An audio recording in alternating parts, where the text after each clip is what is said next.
Thank you, John. That was beautiful. Good morning and welcome to North Chapel on this beautiful last Sunday of July. My name is Kathy Astemborski and I'll be today's service coordinator. Our minister, Reverend Leon Dunkley, is away this weekend. In keeping with July's worship theme, which is Go to the Woods, the reflection today will be delivered by John McHugh, Mary Blanton, and Richard Waddell, who will be sharing what that theme means to them. So this is a good time to put away any devices that have accompanied you, put them in worship mode. There are a number of announcements in the order of service, and also a nice explanation from our organist John about the piece that he'll play during the offertory. Tatum is here for spiritual exploration, and there will be coffee hour following today's service. We hope you can join us. Welcome to anyone visiting today, and please sign the guest book in the back of the church because we love to know who's stopping by. Our opening words this morning are written by Uli Kay, entitled The Forest's Internet. Trees talk to each other. Their roots grow deep and wide and strong enough to build an underground support system. Their growth is measured by slow and steady progress, not as a means to be noticed, valued, or approved. They stand in simple refusal of anything that says you can't. But I have never seen them quarrel. I have never heard them speak cruelty. I have never listened to them complain about the world and withdraw their worship in retaliation.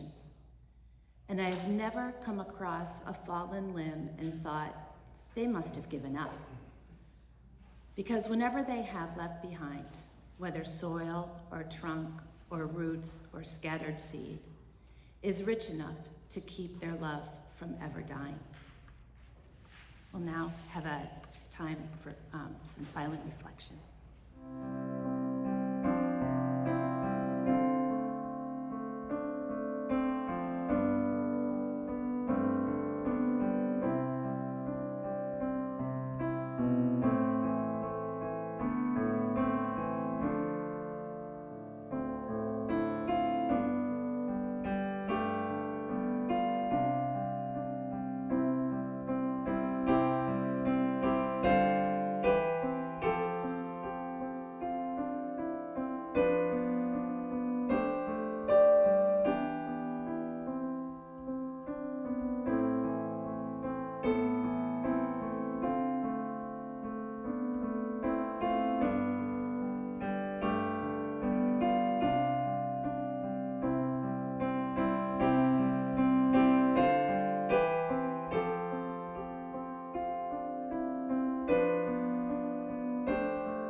Good morning.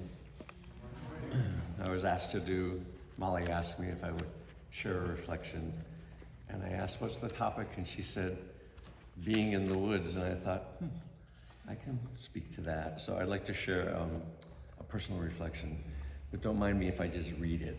I'm not very good at we'll get the eye contact taken care of right now.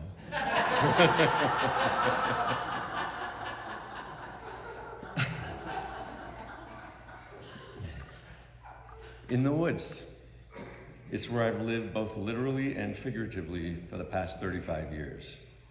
Metaphorically, it's a place of not knowing exactly how to proceed, seeing no clear path forward, or indeed having any indication of which way is forward. I've been fortunate to have had several careers in which the ability to navigate that territory was my principal contribution. But despite many successes in creative engineering roles, I've never been confident that I would succeed. I was never sure I could bring any project out of the woods, so to speak. But being in the woods literally had taught me to endure the uncertainty and the chaos because I knew to trust there is a way and that my feet know how to take me. My feet, not my head. This way of operating is frightening to the scientists and engineers with whom I worked. Theirs is a world of factors, calculations, data, and proof, of figuring out what to do and how to do it well before taking any steps. While good practice for airplanes and medicine, it's a lousy way to navigate the metaphorical woods. My life in the actual woods showed me a better way. To the scientists, I called it intuition, which is somehow less scary a concept. Getting anywhere in the deep woods involves clambering over and under fallen tree trunks, finding a probable place to cross a stream, threading through a bramble thicket, and bobbing up, down, and sideways, peering through the dense understory to get any idea of the wider terrain. Every step can be a struggle. Deep mud sucking at your boots, nettles stinging arms and legs, insects invading eyes, ears, and nose. Fatigue, frustration, hunger, thirst, all wear on the body and mind, fomenting anxiety and despair. But you have to keep going, and you do. A stout frond becomes your prayer wheel, spinning ahead to wind snapping through spiderwebs. It is your thurible, wafting through thick swarms of insects. It becomes an automatic part of walking. Walking itself becomes automatic. Walking becomes gliding and weaving through obstacles on a path that reveals itself before you. The animal you inhabit becomes intensely alive. Its limbic system sharpens the senses, amplifies perception, and quickens reactions. You become a moving awareness. It remembers the boulder you stood on and leapt off just as it slid crashing down the cliff, followed by half the slope above. It remembers the time you grabbed a tree while bounding down a hill and the dead top, a 20-foot dart, plunged deep into the ground just behind you. It remembers when you surprised a bear, a big sow with her cub, and how long it took you to stop shaking after they had bounded away. The animal you live in remembers when atop Mount Horrid Cliff, that odd buzzing sound in your left ear turned out to be a rattlesnake. The animal of your body is intensely alert because it wants to stay alive. The being that inhabits that animal is here for the experience of living. The spirit, the energetic being behind your eyes and ears that sees, hears, and feels from within the animal body is intensely present to the unfolding of reality and moves with gaping wonder. You find yourself not in the woods, but within the boundless communion of being. What first appeared to be chaotic contention for survival reveals itself as the jubilant inhalation of energy into matter. What looked like death and decay is simply the exhalation of matter back to energy. As one who spent a lifetime deeply studying and learning how things work and how energy is expressed and flows, the Wild Woods is a stunningly beautiful manifestation of the force. Thank you, George Lucas, for providing an adequate secular word. There are many ways we can be with the force. We've all had some experience of truly unconscious being. We felt in the flow, in sports, work, artistic expression, fellowship. We've all been touched by the feeling that we're part of something much larger than our limited idea of self. Being well and truly in the woods, deep in the wild woods, requires the animal body, the animal of the body and mind to become fully alive and aware. The chattering narrative of your mental story is hushed. Your identity, if you feel one at all, is that of a moving awareness gaping with wonder. That state of being unconsciously alive and alert invites grace. It admits ways of knowing that are beyond the senses to perceive. This is the ground of real knowledge. It's the ground of inspiration, intuition, creativity, things you receive without calculation, factoring, or proofs. This realization of being allows you it indeed invites you to move through time and space, trusting that your feet, not your head, know how to take you. Thank you.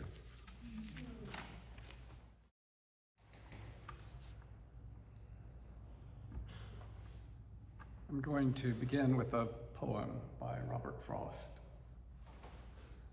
Whose woods these are, I think I know. His house is in the village, though.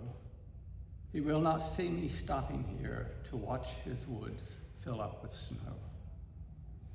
My little horse must think it queer to stop without a farmhouse near, between the woods and the frozen lake, the darkest evening of the year. He gives his harness bells a shake to ask if there is some mistake. The only other sounds the sweep of easy wind and downy flake. The woods are lovely, dark and deep, but I have promises to keep and miles to go before I sleep, and miles to go before I sleep. If you happen to be in the lovely town of Middlebury, Vermont on Route 7, then you should go south and turn left on Vermont Route 125. It climbs the mountain, and after you pass the little village of Ripton, you'll be at a place called Breadloaf, and there you'll come to the Robert Frost Wayside area and trail. If you walk up the trail, you'll come to the cottage where he wrote this poem. I always think of this beautiful poem that has become a song that I've sung. I often go for a walk in the peaceful trails in the woods above our house. These walks are among the most delightful moments of the day when I do it. Pierre was the maker of these trails, and I thank him for doing it.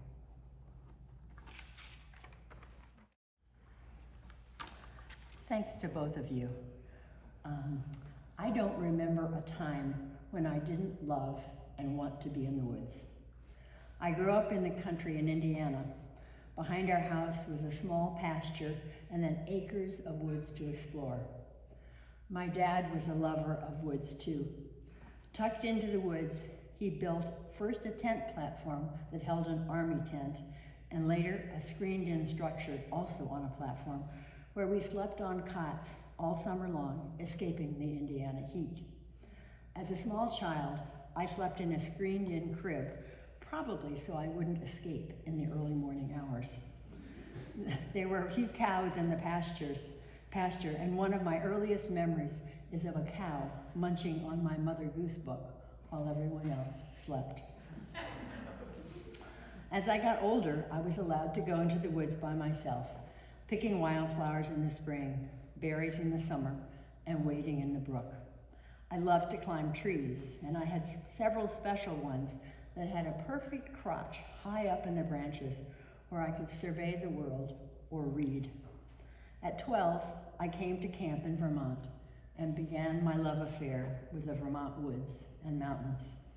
I hiked on the Appalachian Trail that first summer, and a few summers later, my camp group shared an AT shelter in Maine with several bearded, scruffy men who had hiked north from Georgia. I wish I knew who they were, as they were among the first people to hike the whole trail. In my mid-40s, while living in Woodstock for a year, my sister and I cooked up a plan to hike for 2 weeks on the AT over some of the New Hampshire mountains we had loved as campers. Her children were grown. My youngest was in 7th grade, and my then husband would be in charge. I hadn't backpacked for 20 years, but I was a distant runner, so how hard could it be? Our packs were too heavy. It was early fall and chilly enough that there was ice in our water bottles one morning, but we didn't care. We had the time of our lives. We loved being kids again, back in the mountains and the woods we loved. We didn't plan a future trip, But a year and a half later, the hiking bug bit again, and we hiked for 10 days on the AT in the Shenandoah Mountains in Virginia, near Washington, D.C., where my sister lived. At the end of that trip, we realized that we wanted to section hike the whole AT. It took us 10 years. We learned so much about ourselves, strengthened our relationship, and developed resilience to cope with whatever the trail threw at us. 6 inches of snow, copperheads, rattlesnakes, John, bears and moose, dried up water sources, endless back-to-back rainy days with soggy feet and blisters, shelters inhabited with mice, injuries that forced us to stop, bugs, clouds of bugs, and my separation and divorce, and more. Despite the challenges, we loved almost every minute of it. In 1998, I moved from a city neighborhood in Ann Arbor, Michigan to my house in the woods in Barnard. Since falling in love with Vermont as a teenager, I had dreamed of living in the woods in Vermont, and now I was. I no longer climb trees, but I did build a screen house that I sleep in all summer long. In 2010, my sister, who's 10 years older than I, no longer was interested in backpacking. I still had the desire to hike, wanting to again section hike the whole AT, but I was afraid to backpack on my own. I first tried an overnight and then a 3-day backpacking trip. At the end of that trip, I realized that not only was there nothing to be afraid of, but that I loved hiking by myself. I listened more carefully to my own body's rhythms, taking more breaks or stopping when I was tired, rather than following my pre-planned schedule. Since I was hiking alone without a built-in companion, I interacted more with other hikers and made some wonderful hiking friends. I started hiking the AT again first by taking 2 6-week hikes, and then I took a 3-month hike from Southern Virginia home. During my 3-month hike, I was living in nature rather than being an outside observer. I started in snow and ended in summer, watching spring slowly arrive and then recede as I climbed up and down in elevation. It was like watching time-lapse photography as I watched the leaves unfurl. I started near the equinox and ended near the solstice, my body flowing with the rhythm of nature since I had no house to retreat to. I felt at home, so alive and so connected to the natural world around me. I carried everything I needed on my back, which was so freeing, very little to take care of. All I needed to do each day was walk. My mind chatter slowed down, and I was more present to the beauty around me. Maybe now you can begin to understand why I again and again and again return to hiking in the woods. In the woods, I feel a sense of freedom. I'm no longer confined by the walls of a building. I breathe more deeply, my body softens and relaxes. I feel at home, and I feel a strong connection to something larger than myself. I had planned to be hiking now, but a sore knee has sidelined my trip. Though I would rather be hiking, I'm lucky to live in the woods, so I need not leave home to be in nature and feel that connection. I watch the hummingbirds buzzing around the flowers in my feeders. I sit on the ground tending my garden, or swim in the pond feeling the cool water on my skin. I watch the changing position of the sun and the moon in my view as the seasons change. I hear owls and coyotes calling at night and wake up to bird song. No 2 mornings are the same. I feel so grateful to live in the woods and be in relationship with this ever-changing natural world that we call our home. Grateful to Mother Earth for all the bounty and beauty that she shares with us. So I'd like to end by reading the July theme, as it reminds me of how I want to live. Step beyond the noise of daily life and into a deeper relationship with the living world. In the woods, we encounter transformation through changing seasons, new growth, and the rhythms of nature. The forest teaches resilience, connection, humility, and wonder, reminding us that we are part of something larger than ourselves. Thank you. And now the closing words. by David Wagoner, entitled Lost. Stand still. The trees ahead and bushes beside you are not lost. Wherever you are is called here, and you must treat it as a powerful stranger, must ask permission to know it and be known. The forest breathes. Listen. It answers, I have made this place around you. If you leave it, you may come back again, saying, here. No two trees are the same to raven, not two branches are the same to wren. If what a tree or a bush does is lost on you, you are surely lost. Stand still. The forest knows where you are. You must let it find you. May it be so. And have a wonderful day. Thank you for being here. Happy Sunday.